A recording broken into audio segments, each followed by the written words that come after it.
王爷，殿下到了。殿下，殿下。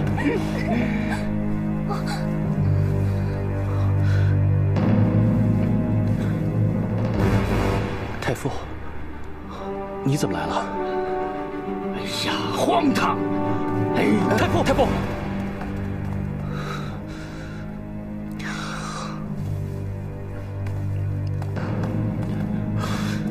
王爷，魏浩，谁让你把太子带进来的？殿下已在偏厅酒后多时，我就……你还有话？滚！是。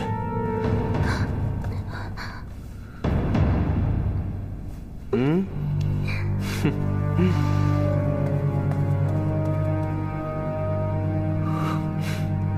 你不是答应我要好好照顾月筝的吗？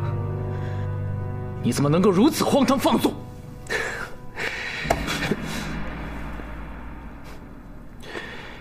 殿下，这两者不矛盾啊。我不过就是与府中的侍姬消遣取乐罢了，有什么大不了的？皇兄，如果你真的在乎月筝，你还看重这桩婚事，你就应该洁身自爱。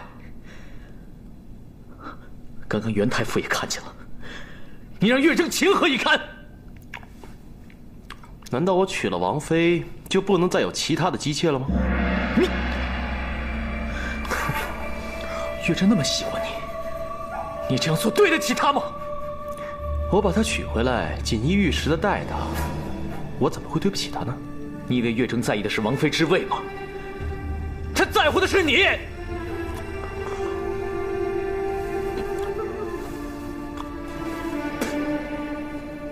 你错了。如果今天……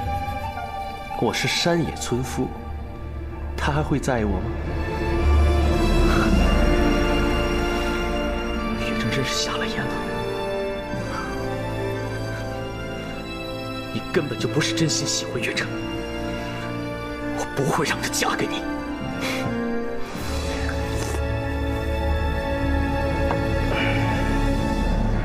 皇兄如此荒唐，我一定要如实禀告父皇。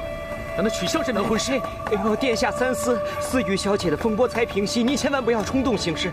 皇兄如此轻慢月筝的心意，你要让我袖手旁观吗？你要让我遗憾终生吗？就算您告诉皇上，如果王爷矢口否认呢？袁太傅也看见了，岂能容他否认？袁太傅万一为了月筝小姐而隐瞒事实呢？殿下，这事如果弄不好，皇上会以为您是为了得到月筝小姐，故意诬陷王爷。我管不了那么多了。 就算被误会，也好过月筝被皇兄辜负。哎，殿下，殿下，太子已经愤然离去了。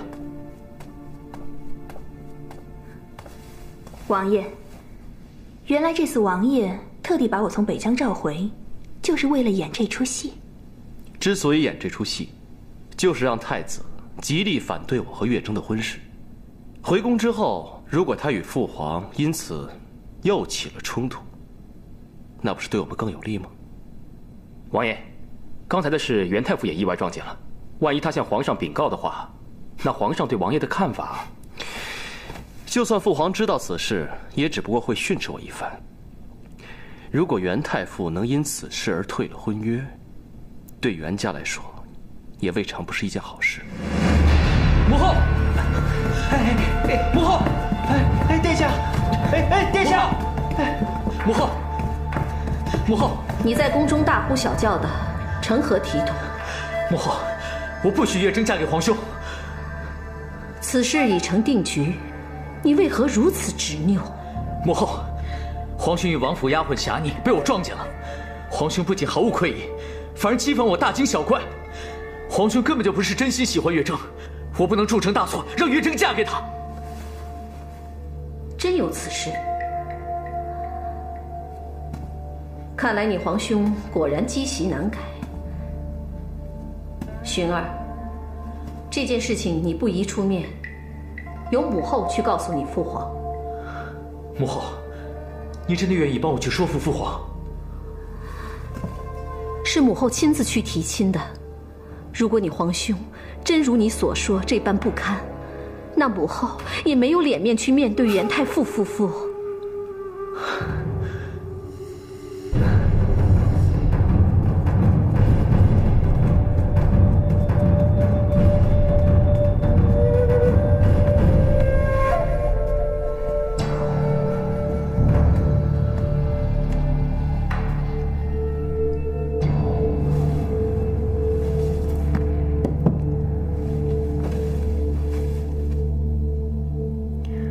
元太傅，你这是何意呀？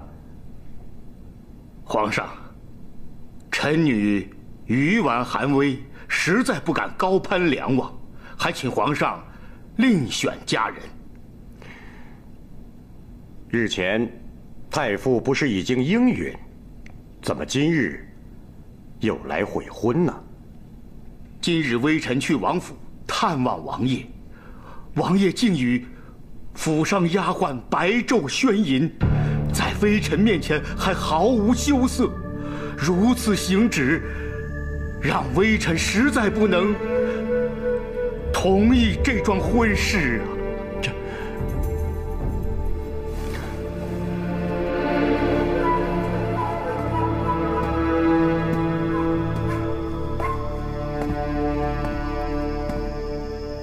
太傅息怒。请起。莲儿自小远离京师，朕对她疏于管教，错在朕。莲儿正当英年，偶有放纵，尚可原谅，还请太傅多多担待。皇上，不修小德，何以成君子？微臣迂腐，对此不能等闲视之。太傅，你先消消气，请先回府静候，待朕宣灵儿前来问个清楚，再给太傅一个交代。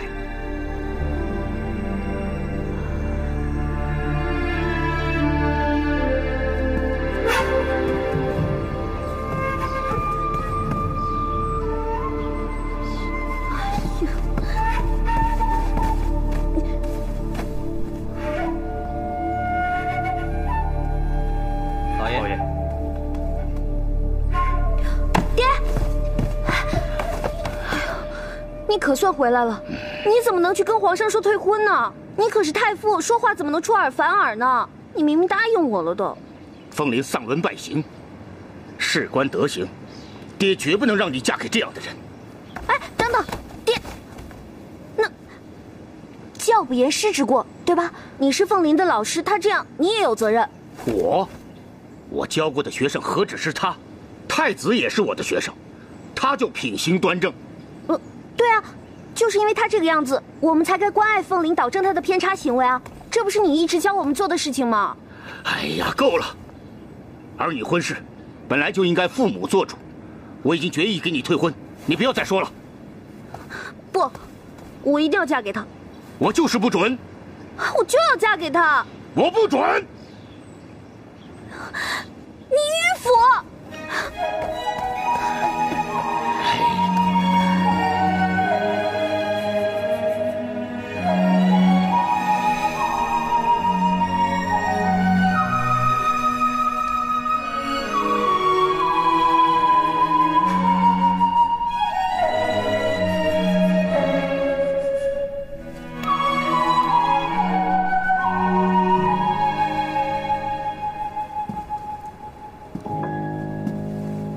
正儿，饿了吧？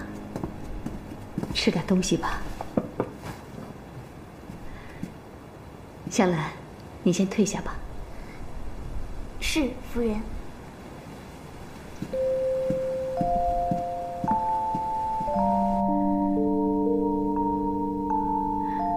正儿，你能明白你爹的心意吗？他不肯你嫁给凤麟，是怕你将来会受委屈。你爹和我都只希望你能过平淡的生活。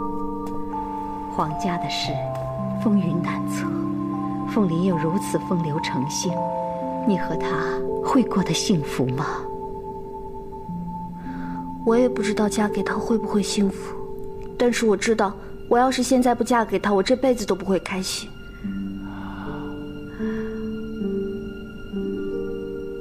真儿，你真的忘不了小时候对凤林懵懂的感觉？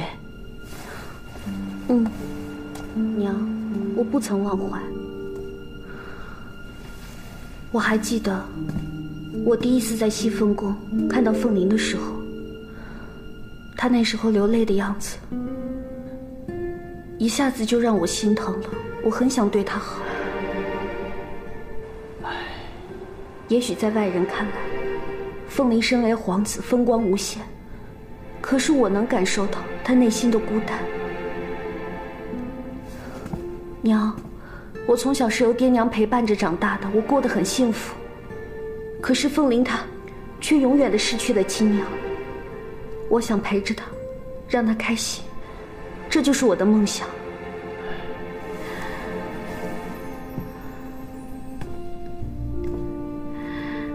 真儿，娘明白，娘也年轻过，但是你和凤林之间相隔了8年，你并不晓得凤林这8年来有什么变化，这你想过没有？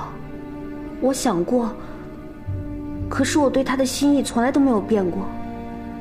我希望我的幸福能够跟凤林一起分享，我想要给他从来都没有体会过的温暖，我希望给他一个家，让他有子女可以疼爱，这样他就不再孤单了。真儿，你知道吗？女人成了亲，就把这一辈子的幸福都赌在里面了。娘真怕迁就了你，将来有一天你会后悔的。我不会后悔的。娘，女儿已经长大了，你就让女儿自己选择自己的婚事好不好？娘，就算女儿将来失败了，万一啊，我也绝对不会后悔的。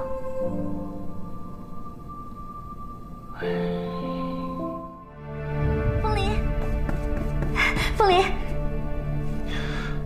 你来啦！月正，你爹去向我父皇退婚了。我知道，我知道，你先别着急啊，我一定会说服我爹，我一定会嫁给你的，你千万别着急啊。月正，你真的愿意嫁给我吗？北疆不像京城啊，荒凉贫瘠，战事频传，我身负重任，我怕我照顾不了你。何况，你远离家人，思乡之情无以慰藉，你何必要去这么远？你要忍受这份苦吗？我不用你照顾我，我自己会照顾我自己啊。凤林，来嘛，你坐，你坐。我跟你说，以后只要能陪在你身边，我什么苦都不怕，真的。你以前一个人太孤单了，我要给你一个家，你会觉得很温暖的。月正，你听我说，关于我在北疆那些事，不尽是流言，你能容忍这些事吗？不能。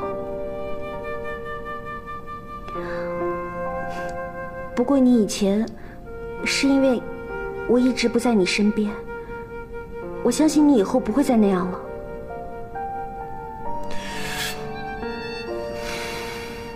月正，凤林，你是不是不喜欢我呀？这是喜欢还是不喜欢啊？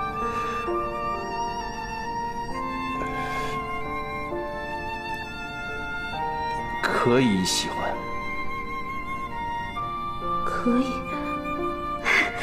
那不就行了吗？你放心吧，我会亲自去跟皇上说明。不用担心了。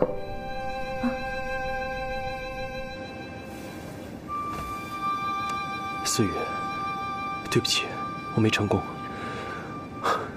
我以为可以刺激凤寻出面，让他来阻止我与月征的婚事。可我没想到，孙皇后一方面在安抚太子，一方面却在父皇面前极力促成此事。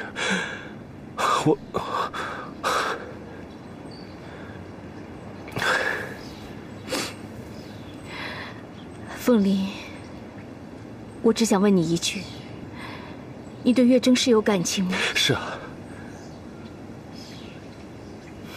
月征天真烂漫、纯真善良，我从小就把她当妹妹看待。我希望她远离这场风暴，我不想伤害到袁家。你这么说，我就放心了。可是，我还是会吃月征的醋。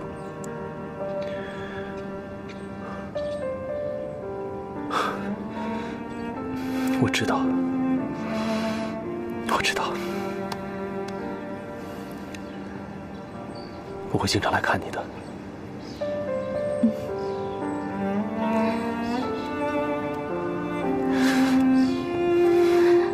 凤离，你与月征成亲，不过是无奈之举，所以千万不要有孩子，不然将来你很难处理。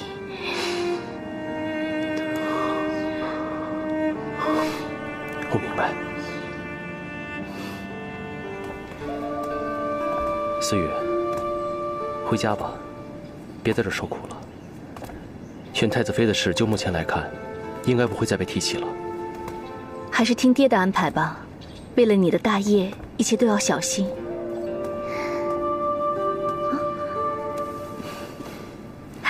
凤离，哎，月征，你怎么在这儿？哦，母后让我为我们的婚事祈福，在这儿刚好碰到思雨，我们就聊了一会儿。这么巧，我是来跟思雨道歉的。思雨，如果不是因为我，凤寻就不会干出那种傻事，你也就不会离开父母，孤独的一个人待在这里了。我帮你教训他啊。思雨，你放心好了，我和凤寻都说清楚了，我喜欢的是凤离，不是他。而且，现在我已经是梁王妃了，我是他的皇嫂，我会替你教训他的，一定会让他好好对你的啊。月征，我要回去了，你走吧，走，我送你。好啊，我走。思雨，你要好好保重，改天我们再一起来看你。你有什么话要我转告凤寻吗？好吧，但你自己好好保重啊。走了。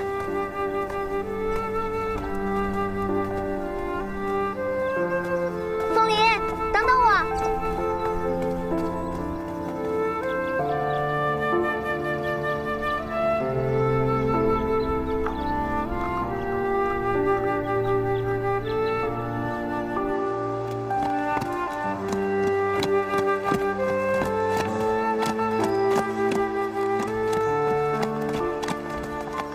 凤离，要不然你进去吃了晚饭再走吧。不麻烦了，王府还有事，改日吧。月征，爹。见过太傅。啊，老爷。征儿，你先进去，我有话对凤玲说。什么话呀？我不能听吗？听话。你们说，你们说。小姐，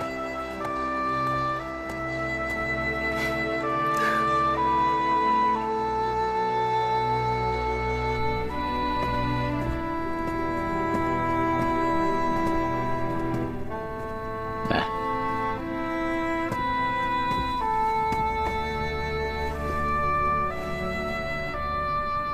凤离，微臣有一事郑重相求。太傅请讲。征儿从小到大没受过什么委屈挫折，还望你能看在微臣曾施教于你的份上，好好善待他，不要让他受到伤害。太傅，凤麟定竭尽全力，不伤害月正。正儿为你习艺8年，一心想伴你白头偕老，使你不再受到孤独之苦。微臣不敢求王爷感念他这番情谊，但求王爷真心相待，万勿辜负。请太傅放心，凤麟一定会竭尽全力，不委屈月正。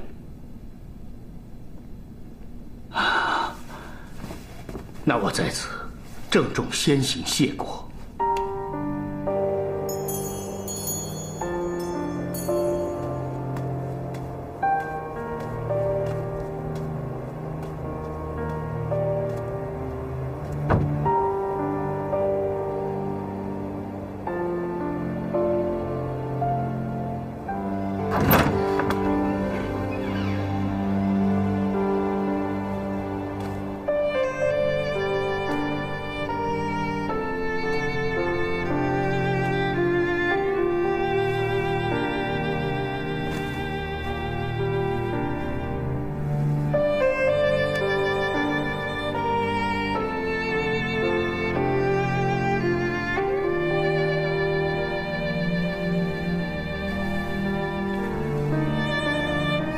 母后，孩儿即将成亲了。母后若在的话，孩儿便可以按自己的心意选一位情投意合的女子，何须像如今这样害人害己？是吧，母后？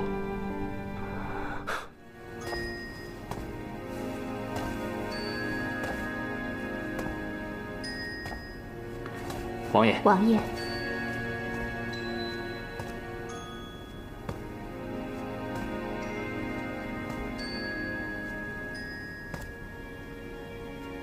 出什么事了，王爷？王爷刚从宫里回来，莫不是宫中又出了什么事了？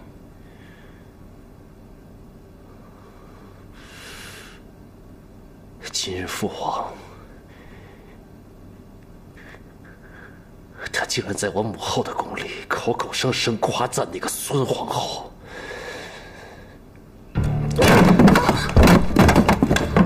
可见父皇心里根本就不在乎我和母后。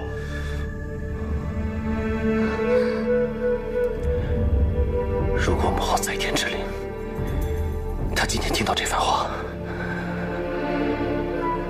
她心里该是什么样的心情啊？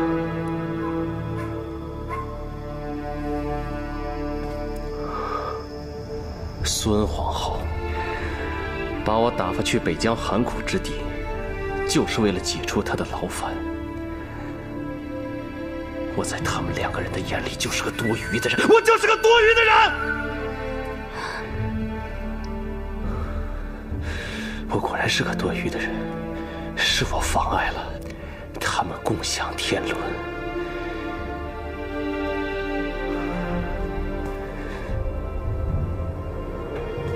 孙皇后，若不是你，父皇怎会对我如此冷淡？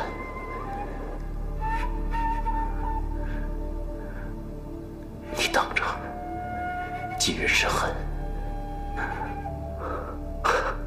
他日必定奉还。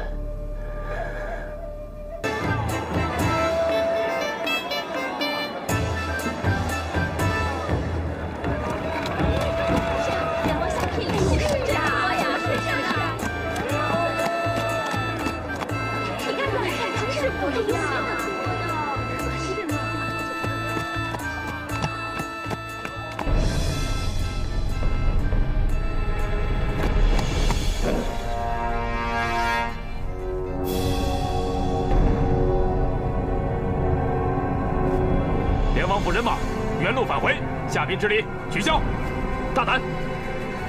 我们是奉了皇上的旨意，谁敢阻拦，耽误了及时为你试问。一切罪责由我承担，谁也不许再往前走一步。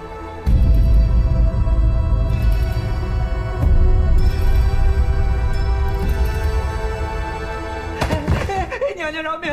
娘娘恕罪！娘娘饶命！娘娘饶命啊！混账东西！本宫让你盯紧太子，你竟然让他跑出宫去！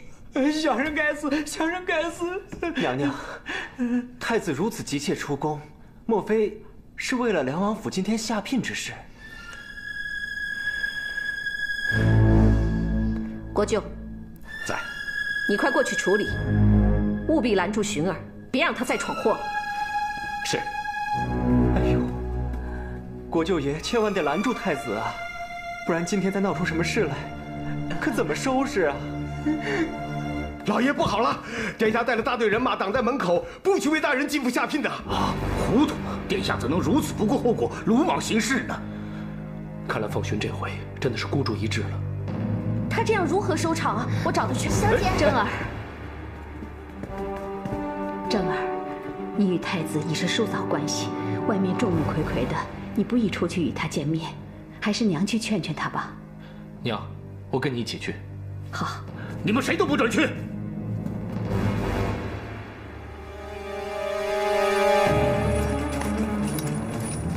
殿下，殿下，殿下，皇后娘娘严令殿下即刻回宫。国舅不必相劝，今日就算母后前来，我也不会离开。啊，既然殿下执意不肯，还请殿下原谅微臣无礼。来呀，走，请太子回宫。殿下。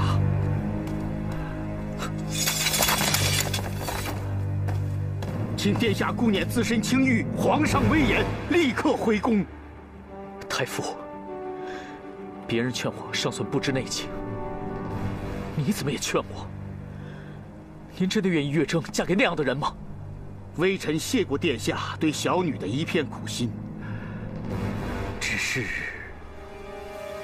皇上已经下旨赐婚，不可更改，还请殿下珍重自身。切莫轻率莽撞，移人画饼，不可更改。我今天要是让他们过去，这桩婚事才真的是不可更改了。太傅不必担心，我自会向父皇禀明一切，求父皇收回成命。殿下，太傅，我今天既然来了，就没有退路了。我绝不会让月筝嫁给他。太子执意如此，那微臣只能一死，向皇上、向百姓谢罪。太傅，太傅，不可如此！殿下，微臣恳请殿下回宫。太傅。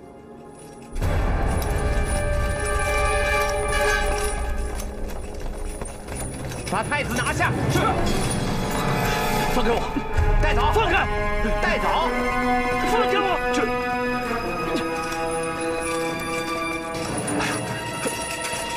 王公公，这到底是怎么回事啊？这是皇上的旨意。是。走。这个寻儿太令朕失望了。朕原本看中他善良敦厚，可做守城之君，所以这些年苦心栽培他，训练他。没想到他竟然为了一个女人，一再举止失序，现在惹得流言鼎沸，德行受损。唉，这样的人，朕怎么能放心把祖宗的基业交付于他？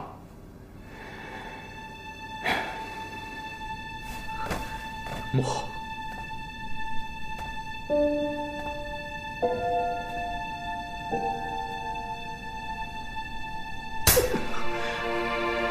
糊涂东西！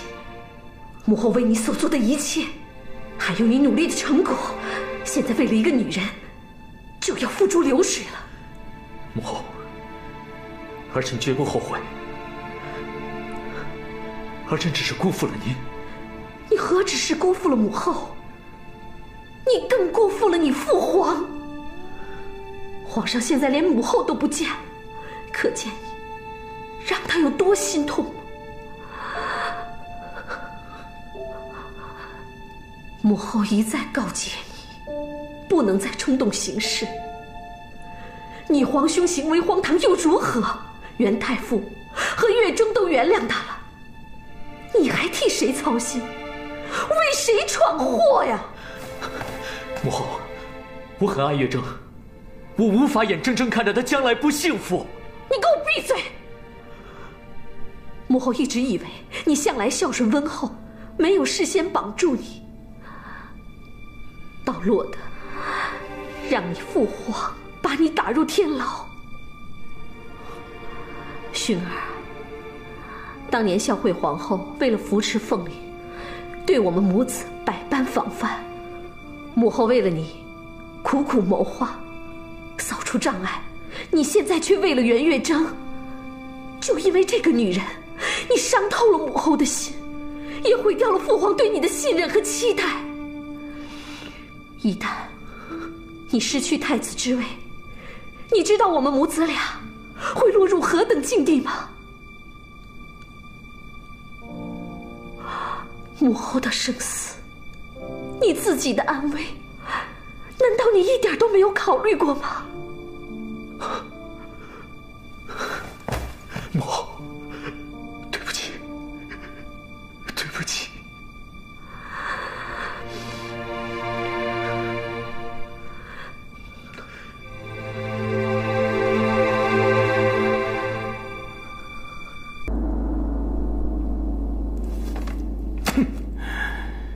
皇上，太子失德，违法乱纪，不堪再居储君之位，恳请皇上废除太子，另立贤德之人呐。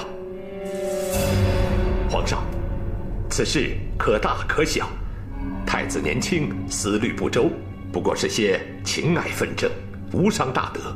虽有流言，假以时日，也会平息忘却。此等过错，不及费力呀。再说，太子乃国祚之本，岂可轻言废立？请皇上明察。皇上，国舅也说太子乃国祚之本，既然是国祚之本，那就更该洁身自好，德表天下。可太子竟然觊觎兄长之妻，人伦有亏，怎能说是无伤大德呢？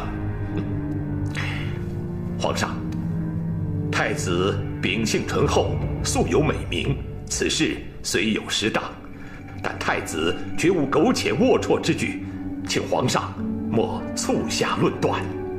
微臣赞成孙大人所言，应该再给太子一次机会，以免遗憾。太子犯法，应与庶民同罪，何以一再给予机会呢？皇上，太子当废。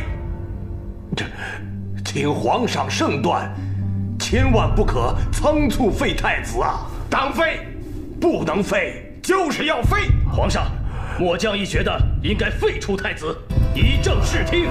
不能废啊！当废，不能废，就是要废。当废。皇上，皇上，皇上，皇上，皇上，皇上，皇上，皇上。凤麟，你怎么还闷闷不乐的？难道是于心不忍了？在北疆的时候，我怨怪父皇偏疼奉训，憎恶孙皇后咄咄相逼，我就立志要夺回属于我的东西。可如今，却把我父皇逼得都病倒了。我一直以为你怨恨皇上，怨他不爱你，恨他把你流放。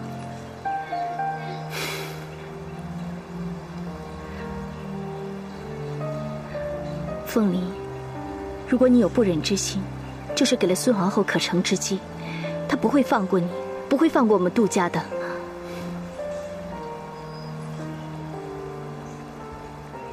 我没有要放弃，你太多心了。思雨，我母后的遗愿，还有与你的婚约，我都不会忘记。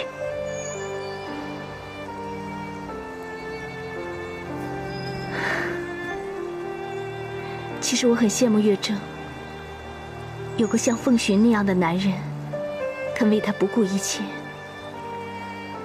凤寻对月正的确是情深意重。他是不顾一切了，结果又如何呢？一个男人连自己都保护不了，又如何能保护自己的女人？你说的也对，情深意重。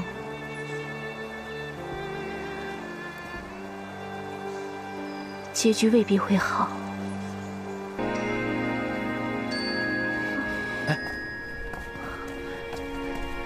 怎么样了？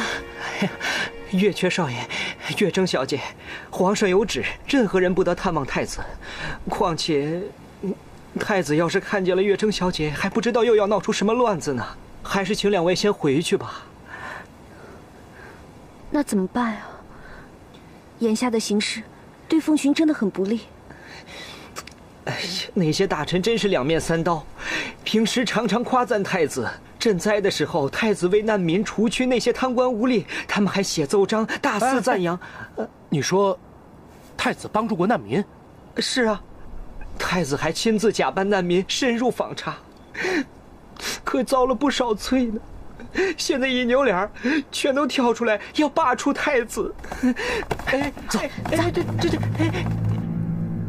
王爷，群臣力主废太子。皇上应该是感到莫大的压力，才会急得病倒了。王爷不必担忧，微臣已经有所安排，会在民间散布言论，不仅渲染太子失德之事，同时也会树立您的威望，希望能早日促成废立太子。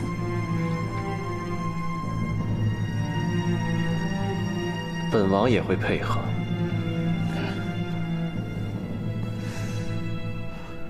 王爷，您的婚事均已准备妥当了。婚事，只是依我父皇旨意办理，一切由宫里派人操持。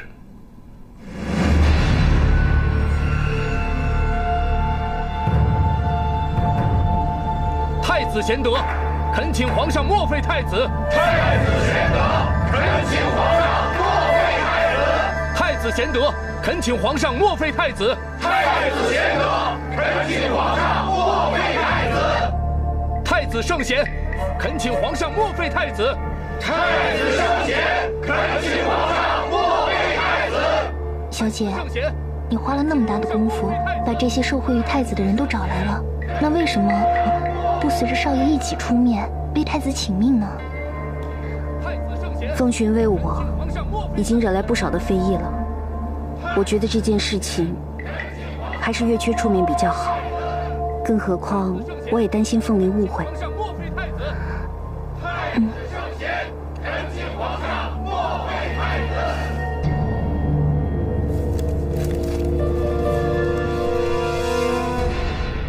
皇上，太子这些年为百姓做了许多好事，深得爱戴。如今他们得知太子有难，主动进京请命，心意全全，还请皇上顾念民意，莫废太子。皇上，前功不抵后过。太子以前虽然怜民贤德，但近日来屡屡抗旨违法，当予惩处，以儆效尤。左言官，阁下之意难道是让皇上罔顾这些百姓的夙愿吗？国以民为天，如果朝廷连这一点都不予以回应，如何开太平盛世？如何为民谋福？杜将军，你说呢？的确如此，国舅所言极是。臣启皇上，民心向背，不可违逆。太子既得民心，微臣恳请皇上再给太子一次机会。众位所言，朕以为都有道理。但太子已非初犯，若天下百姓群起效尤，天下恐乱。朕认为，太子尚待磨练，否则不足以担当重任。朕决定即日起废黜太子，雪儿恢复二皇子身份，行走宫中。皇上圣明。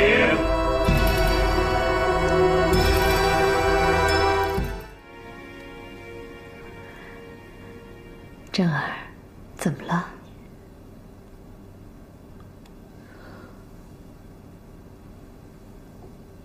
娘，你知道吗？那天我接到赐婚圣旨的时候，真的很欢喜，觉得天底下的花都为我绽放了。可今天，凤寻因我被废，我真的觉得良心上很不安。我从来都没有想过，我达成我自己的心愿会伤害到我2个这么好的朋友。思雨出家了，凤寻被废了，这全都是因为我。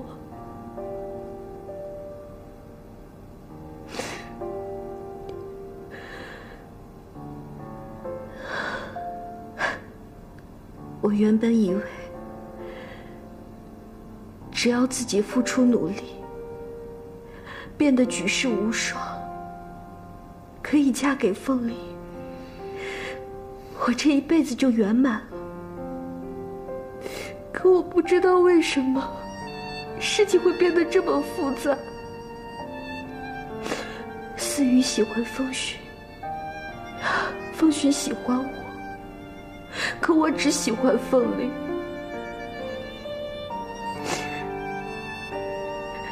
我总觉得我对不起他们。珍儿，娘知道你生性单纯，无心伤害任何人。既然此事已成定局，就不要懊恼了。相信一切都会过去的。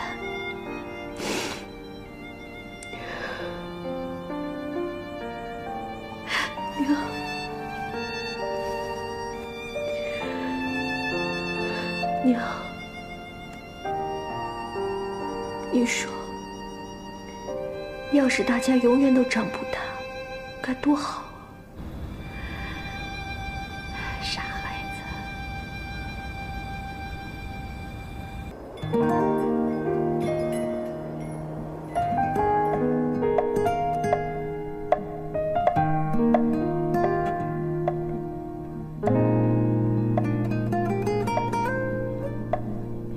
无尽的路，冲破迷雾，要走向何处？看落叶飞舞，你始终守护爱的温度，回忆着我们的爱。才发现你已不在，你的笑是那么天真和浪漫，让我不想再醒来。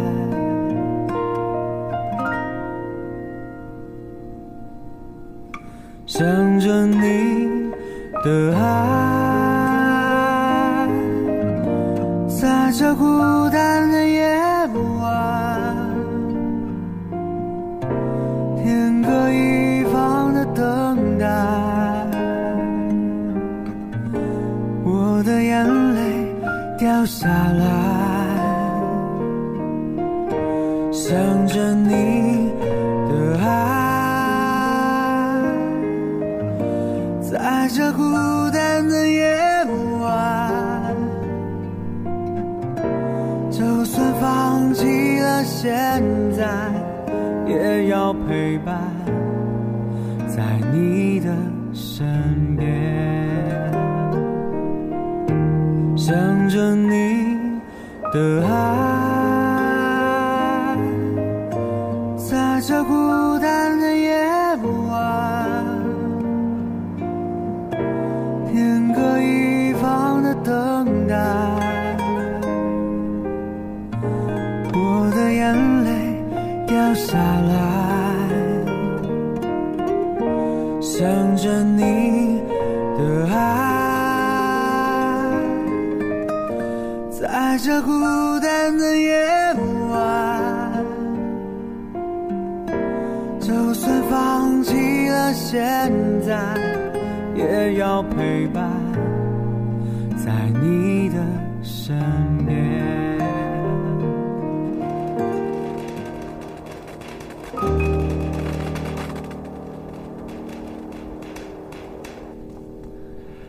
今日本王大喜，本王先干为敬。恭喜王爷，贺喜王爷！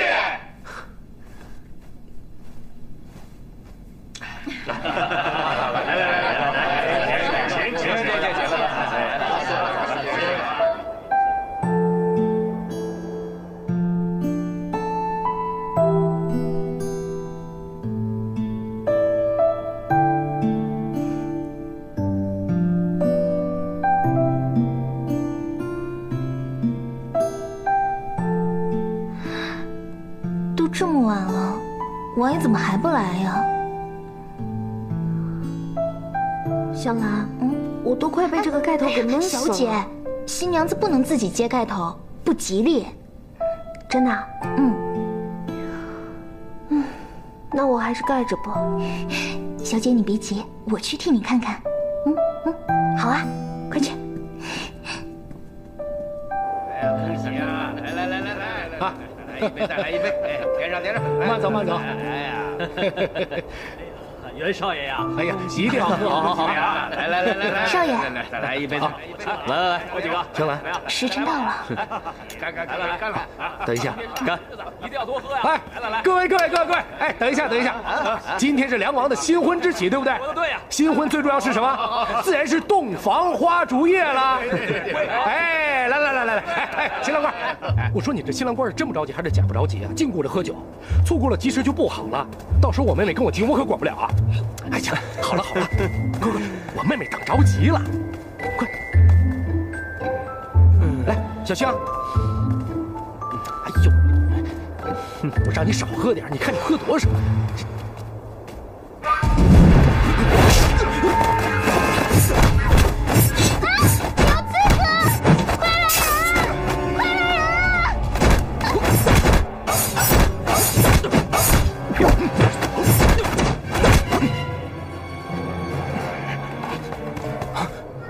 保护王爷！是，王爷。向校长。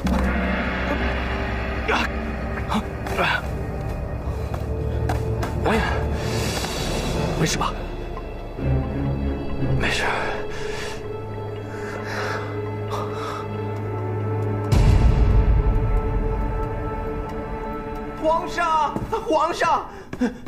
皇上，出大事了！有刺客闯入梁王府，刺伤了王爷。什么？王爷受伤了，所幸未伤及性命。还有其他伤亡吗？皇上放心，听说刺客目标就只有梁王爷。刺客呢？抓到了没有？回皇上，还没有抓到。真是蹊跷，怎么灵儿一回京，宫中就频频出事呢？看来真是不能把灵儿留在京城了。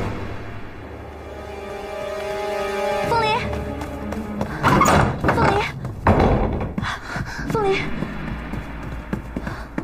伤得重不重啊？啊，怎么样？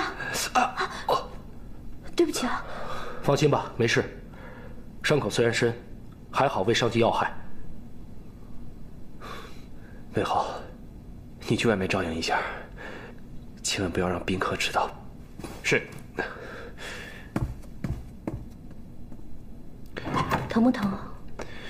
皮肉伤不碍事。怎么会这样？香兰，这儿有月征照顾，我们出去吧。是。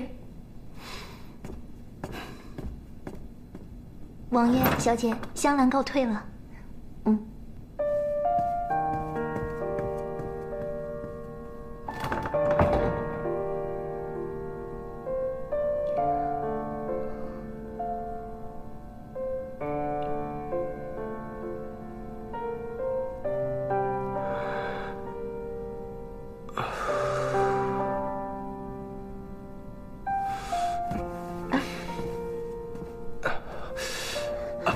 小心啊！我看你还是不要动了，伤口刚包扎好。今天在这儿休息吧，我在这陪你。那怎么可以？今晚寿纹洞房花烛，怎么能在这里？没事的，你的伤要紧。再说了，我们已经拜过天地，成为夫妻了，一辈子都要在一起的。何必拘泥于这些俗礼呢？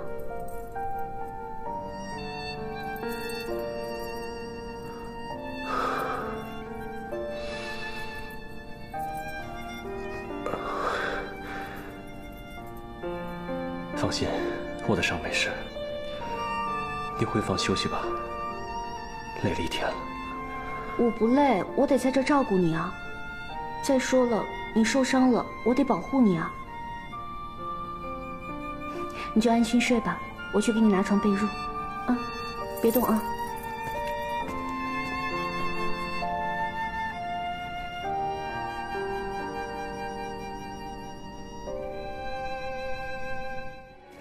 韩师傅，可以出来了。多谢将军相救。韩师傅，今晚梁王府的事办得怎么样？已经依王爷交代，完成任务。王爷没事吧？只是皮肉伤而已。啊，好，韩师傅，这件事情你做得非常的好。不过太子怕被怀疑，孙国就全力追查。韩师傅，在此地不宜久留啊。是将军，将军保重。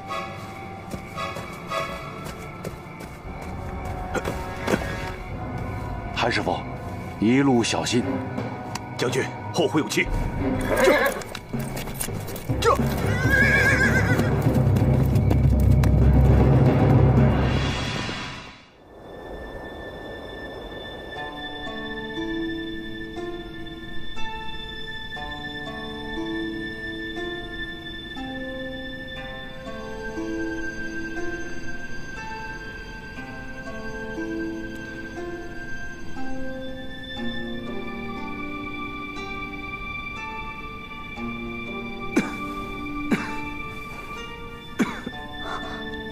风林，你醒了，来，小心啊！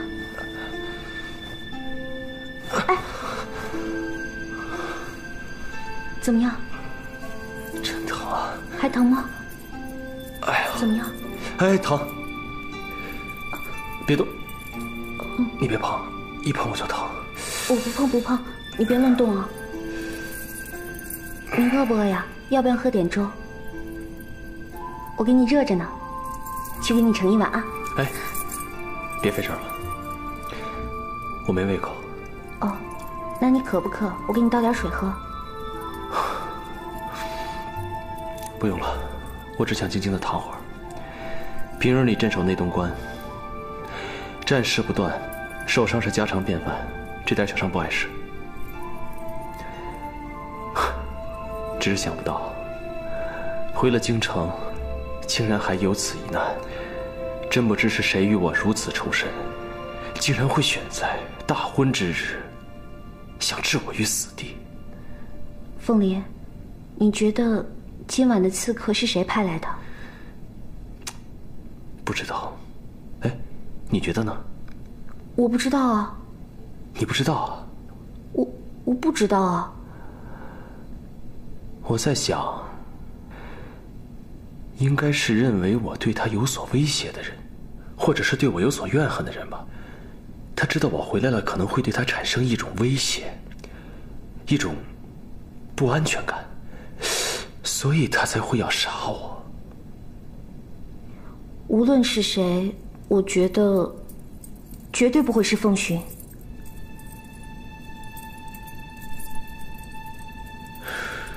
是吗？嗯。你对他这么信任，果然是情深意厚啊。不是啊，我们从小一起长大的嘛，彼此的脾气秉性都该知道。凤寻温和纯良，他不可能背后使阴招的，这点你应该很清楚啊。我怎会清楚？谁知道他是哪种人？你怎么这么说呀？凤寻他真的不会。别说了，你回房休息吧。你别赶我走嘛，我不说话就是了。你在这儿，我没办法安心养伤啊。听话，我也会担心你。担心我？嗯。那我就回房休息了。你明天想吃什么，我给你做啊。我明天一早来看你。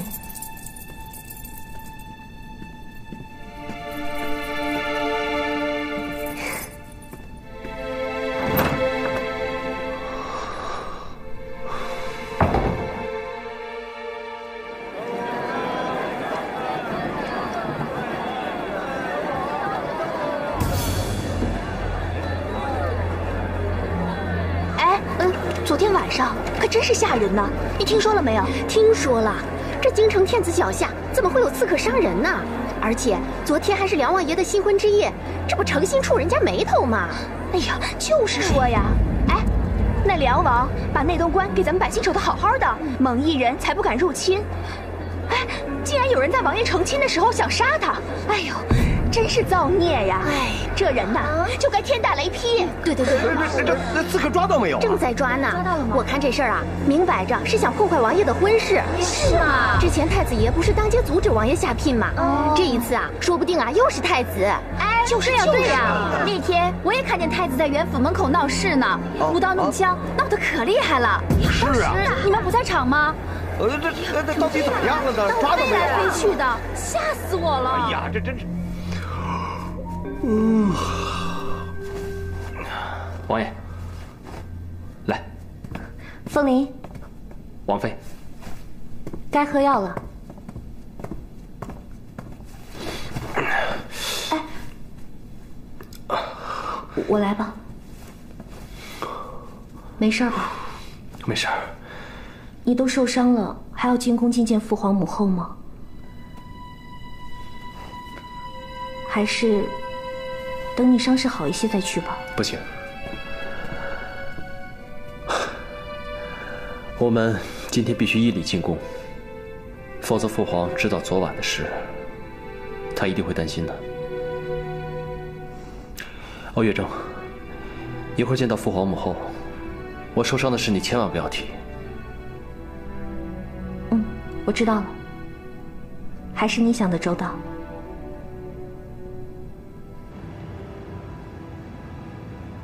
梁王夫妇向皇上、皇后娘娘敬茶。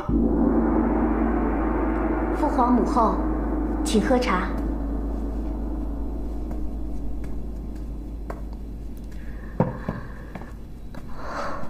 灵儿有伤在身，不用跪了，快起来吧。谢父皇母后。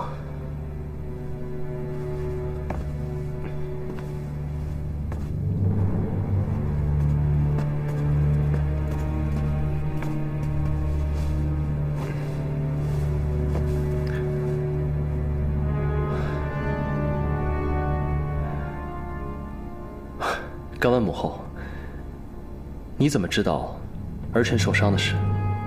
宫中已得到消息，昨晚有刺客闯入梁王府。皇上极为震怒，本宫已委派孙国舅连夜追查，必将擒获刺客。谢父皇，谢母后关心。儿臣的伤势并不严重，本来不想惊动宫中，没想到还是让父皇、母后为我操心了。灵儿，这个刺客来得蹊跷，你怎么看？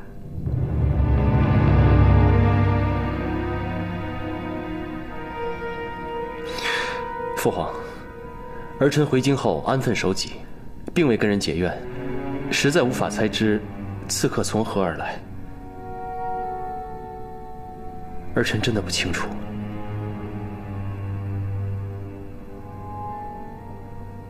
只是，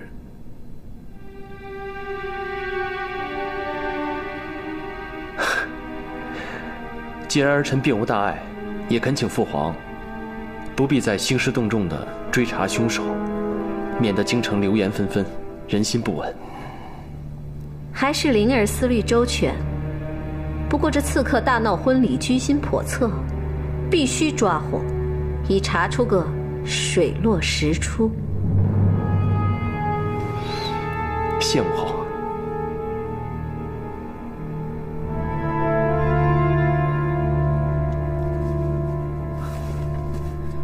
皇兄，这是进贡的金疮药，专治刀剑外伤的，你拿去用吧。希望你早日康复。谢谢啊。多谢。皇上，梁王夫妇还备了见面礼。成。父皇、母后，这是八宝如意膏，是我特意跟家母学的，它代表如意团圆，象征一家和乐，请父皇母后品尝。好，谢谢你们的这片心意。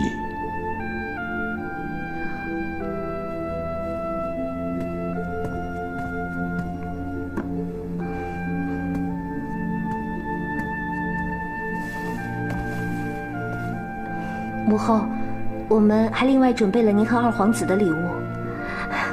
灵儿能娶到你，实在是皇室的福气。谢母后夸奖。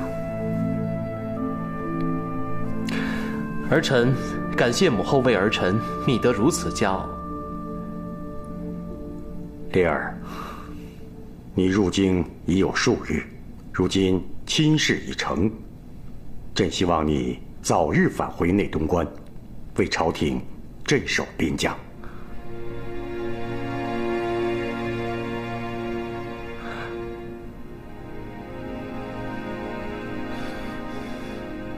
是。待儿臣准备妥当，就动身返回北疆。灵儿，你随朕来，父皇要与你说说北疆之事。是。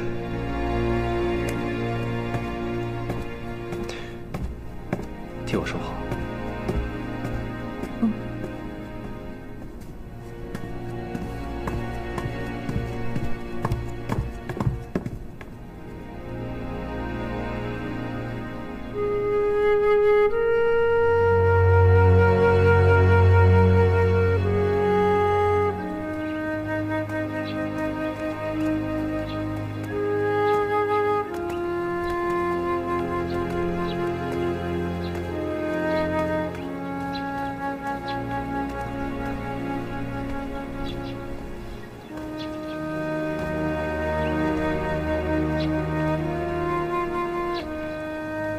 灵儿，莫怪父皇急着要你赶回内东关。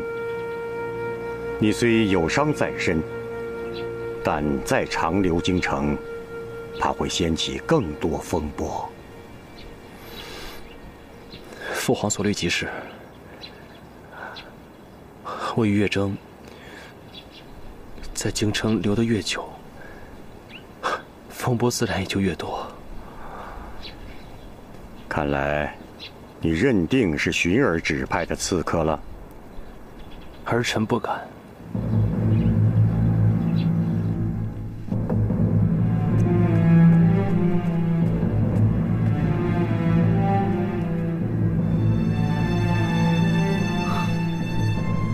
哼。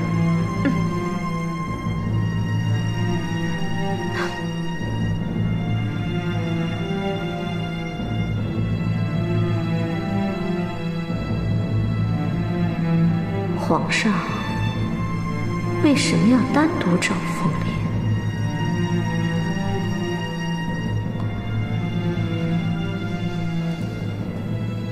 你疑心寻儿，可有真凭实据？之前，寻儿因月征行为失当，没错，可他为什么当街阻拦下聘？你心知肚明。你与月征已经拜堂成亲，他何必再派刺客对你不利？灵儿，难道你对皇后和寻儿还怀有恨意吗？父皇，你只认定是儿臣对皇后和凤寻怀有恨意，你怎么就没有看到皇后对儿臣的恨意和提防呢？你还是心结未解呀！皇后对你很是关爱，此番对你的婚事也是极为用心。她当然用心，儿臣喜欢的是思雨，她却百般筹划让儿臣迎娶乐章。你喜欢思雨？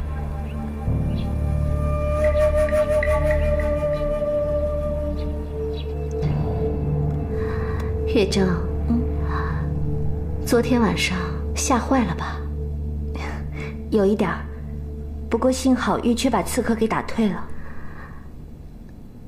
凶手留下什么线索了吗？刺客好像是有备而来，没有留下什么线索。灵儿伤势如何了？母后您不必担心，虽然伤口是有点深，不过未伤及筋骨，相信假以时日，很快就会康复的。那就好，多谢母后关心。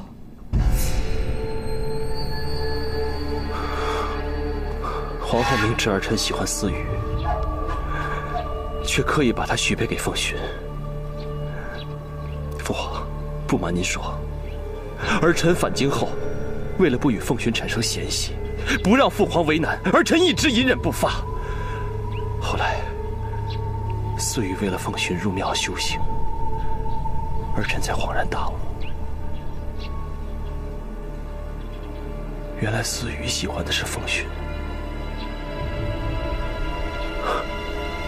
可凤寻，她对月征深爱执迷，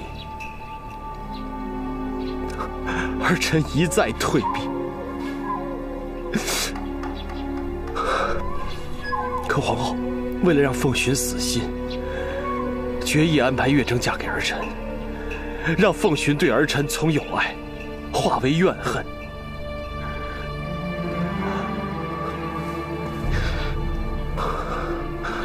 父皇，儿臣一忍再忍，得到的难道只有父皇的责备和训斥吗？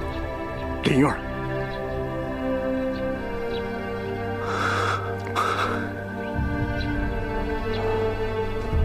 灵儿，木已成舟，多说无益。灵儿，袁太傅多次为你拼死力保，对你可以说是恩重如山。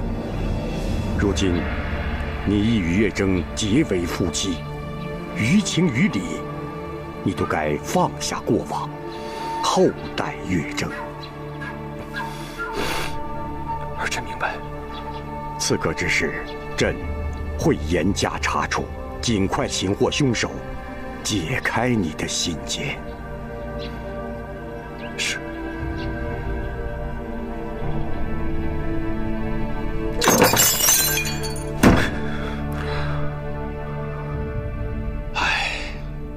王爷，在皇上的心中，还是二皇子最重要。你看，为了平息风波，这皇上不惜逼迫王爷带伤，立刻返回北疆，竟无半分怜惜之意。王爷，这样的状况，将来对王爷的大计十分不利呀。将来，我的将来不由他安排。王爷。王爷也不必太过伤怀。皇上如此绝情，我看多半是孙皇后屡禁谗言的缘故。皇上还是很信任孙皇后和二皇子的。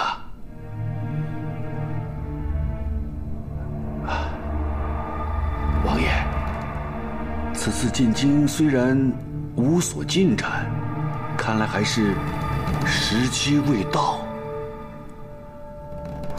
终有一天，我会让父皇知道，到底谁才是治国明君。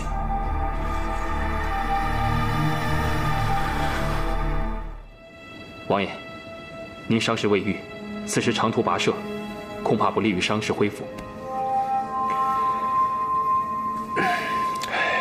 身为边关主帅，于国于民也应该尽早回去啊。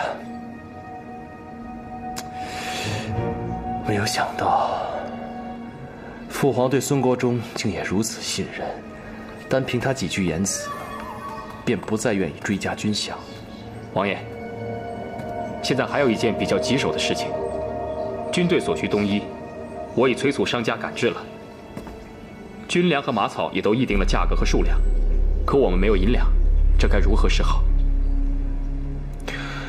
我们可以从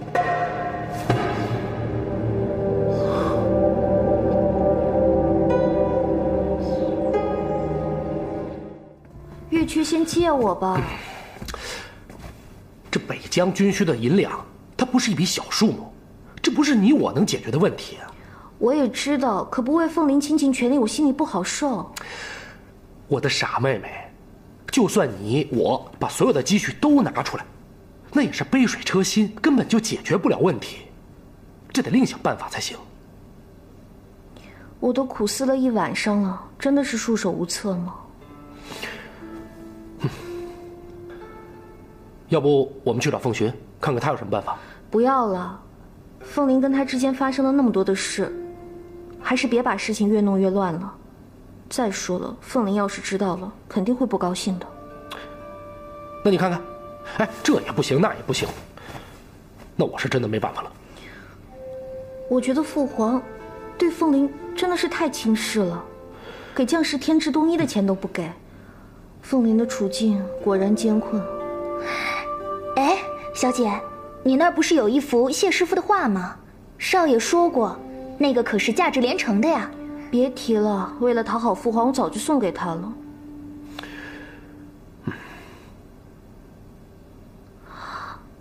哎，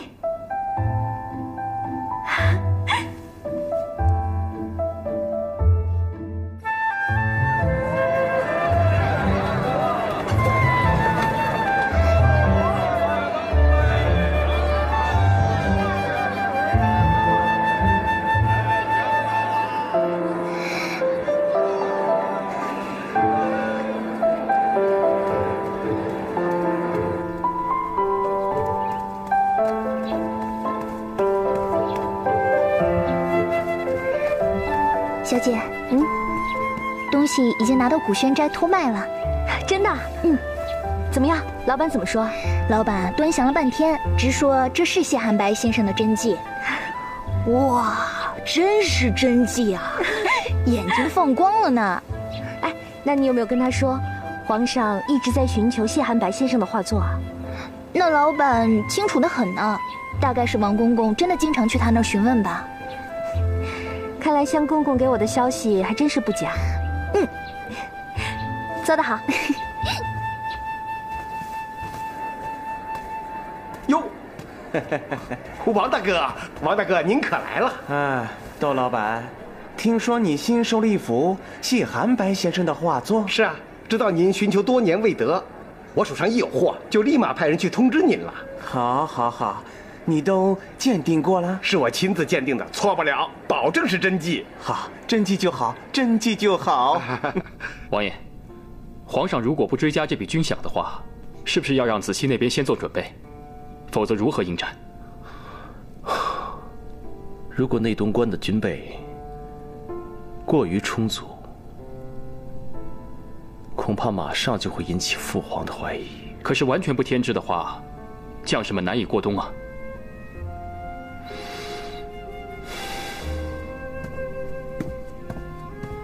凤翎，王爷、王妃，属下告退。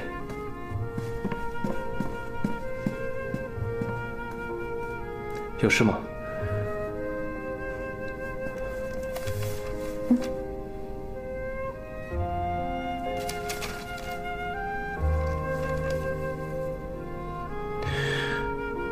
这么多钱哪儿来的？这你就别管了，这是我赚来的，是你应该得到的军饷。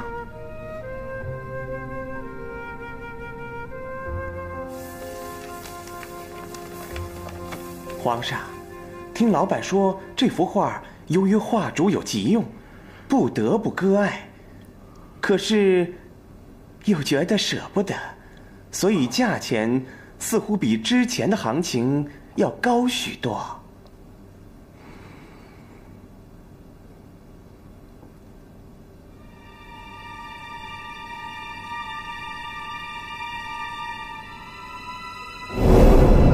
不瞒皇上，杜白山人谢寒白正是家师。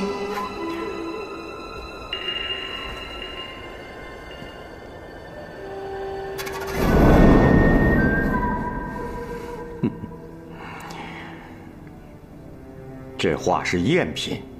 啊！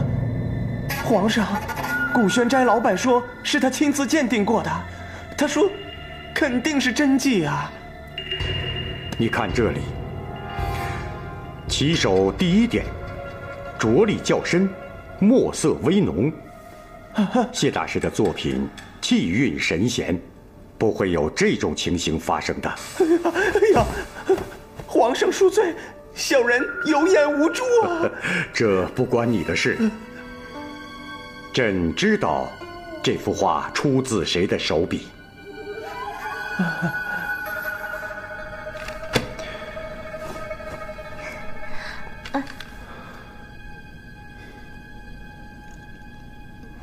凤林，对不起，我无意间听到你跟魏浩提军饷的事，所以我就自作主张帮你筹钱。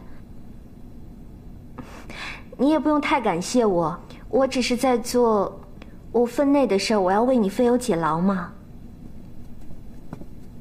王爷，宫里来话，皇上要王爷和小姐立刻进宫觐见。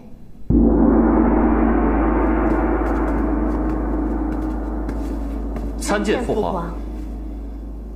月征，你可知罪？月征不知身犯何罪，请父皇示下。这幅画，啊？原来征儿这幅画是父皇所购，那征儿谢谢父皇了。你先别谢我，你以假充真诈骗银两，不知求饶还敢谢朕？请父皇明察，月征并没有以假充真啊。当初此画托卖之时，并没有言明是我师父的画作。世人皆喜附庸风雅，追逐大师名作，自以为收到了罕见的真迹，月征只是没有及时的纠正而已。父皇，儿臣请父皇恕罪。父皇，月征此举实属无心之过，请父皇念在他涉世未深，就原谅他这一次吧。你还敢为他求情？此事难道不是你们合谋的吗？都是儿臣的错，是儿臣思虑不周。此事跟凤林无关，都是我一人所为，他什么都不知道。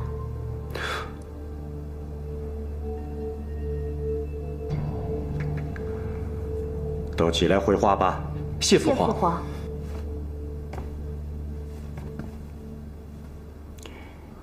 月征，你说，你为何要如此做呢？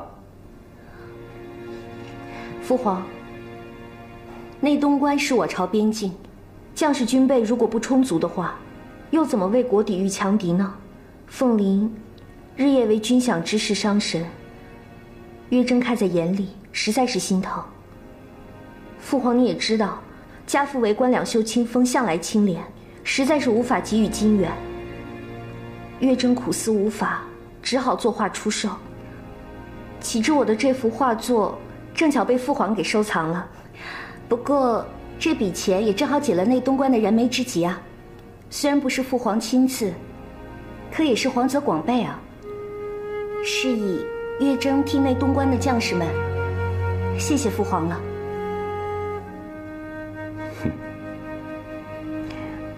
月征啊，你果然机灵聪慧啊！灵儿，你果真有幸得此贤妻。谢父皇夸赞。好了，此事朕不追究，下次不准再犯。是。是。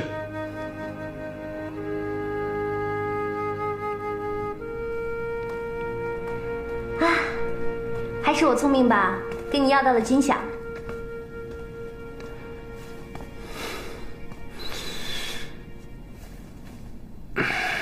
怎么了？以后我的事，你不要瞎操心，更不能擅作主张。听明白了吗？可是，我们不是夫妻吗？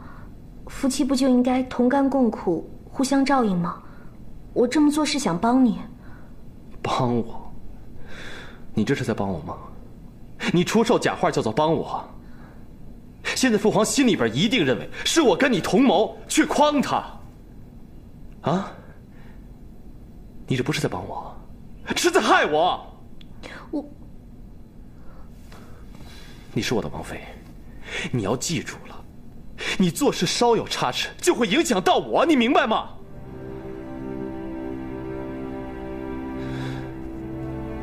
总之，以后我的事情你少管。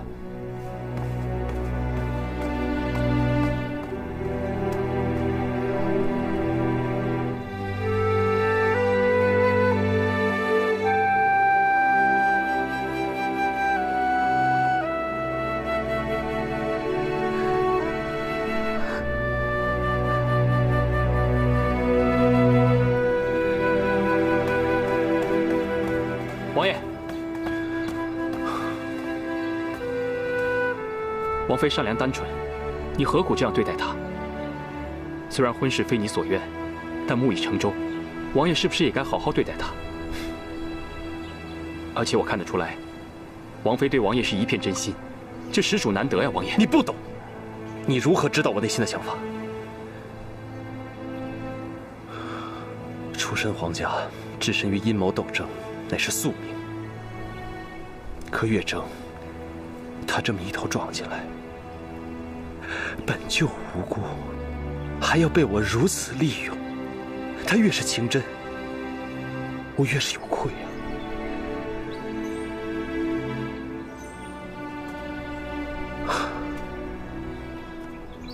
我不忍让他面对真相大白的那一日，伤心、绝望，却已无法脱身。所以啊，我才会把韩师傅叫来演这出戏，也是想留他个清白。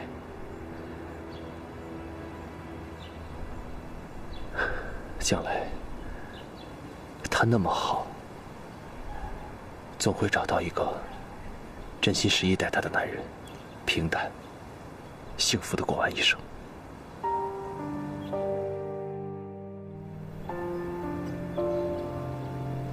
父皇要我明日动身返回北疆，今天是来向你告别的。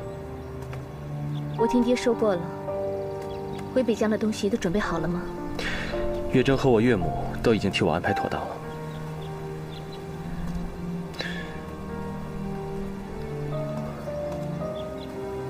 思雨，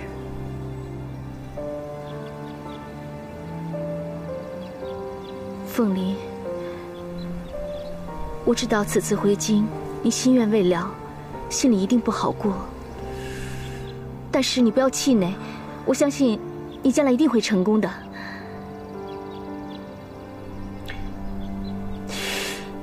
我这一走，不知何时才能再见面。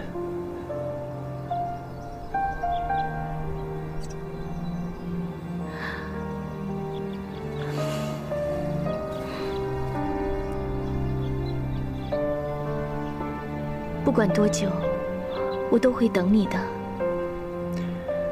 只是此行你身边多了个月正，我担心。你放心，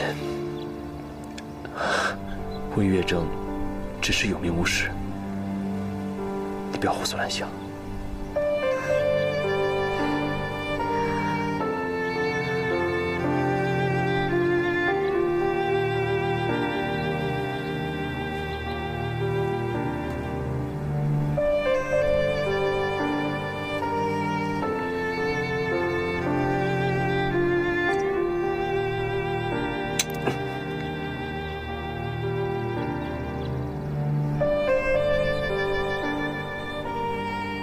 此玉佩，如同你我之心，虽分开两地，终有珠联璧合的一天。